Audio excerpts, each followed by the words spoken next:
Bon les gars, aujourd'hui je vais vous expliquer un peu les différences entre ces deux modèles. Voilà. Donc celui-ci, forcément il marche plus fort puisqu'il est totalement débridé. D'accord, donc il n'y a pas le même commodo, plus de watts. Sinon c'est exactement la même machine, hormis l'éclairage joli et la petite plaque.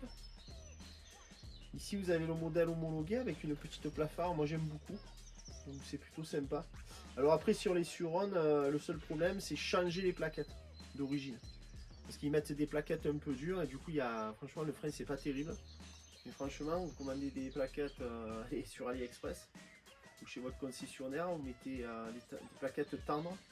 Le frein est incroyable parce qu'en fait ils doivent passer leur stock d'étrier et en fait ça fait des années que ça freine pas trop. C'est le seul bémol sur ces motos. C'est vraiment dommage parce qu'après il y a de la force au niveau du freinage. Mais c'est vrai que les plaquettes elles sont un peu dures et finalement ça marche pas trop. La grosse nouveauté de ce Suron, c'est une batterie beaucoup plus puissante et beaucoup plus d'autonomie. C'est-à-dire que là on gagne au moins 20 bornes mais sans problème.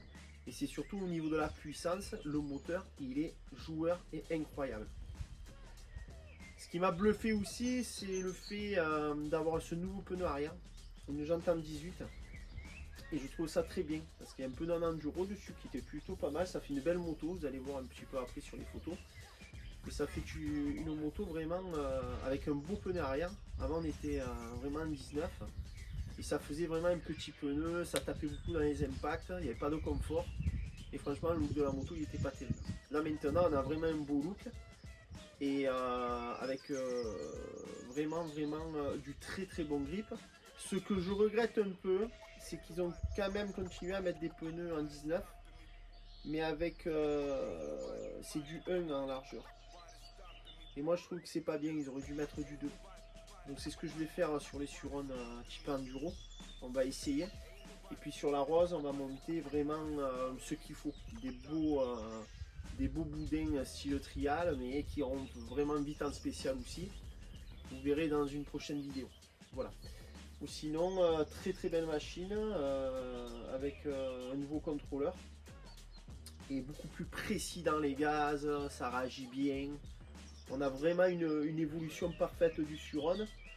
Il est en look quasi identique avec les plaques phares différentes de ces deux modèles. Mais par contre, suspension honnêtement c'est toujours les mêmes, mais ils évoluent toujours un peu. La suspension arrière sur la Suron a toujours bien marché, l'avant aussi.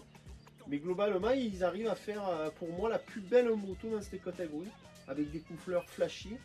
Là il y a un gris armé, là il y a un rose. Il y a du bleu, il y a du violet. Il y a du noir aussi, standard. Mais moi je trouve que cette moto elle est quand même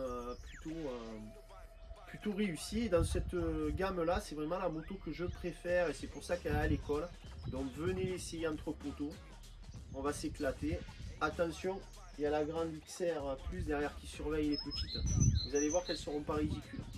Là il y a l'arme et là il y a la petite arme.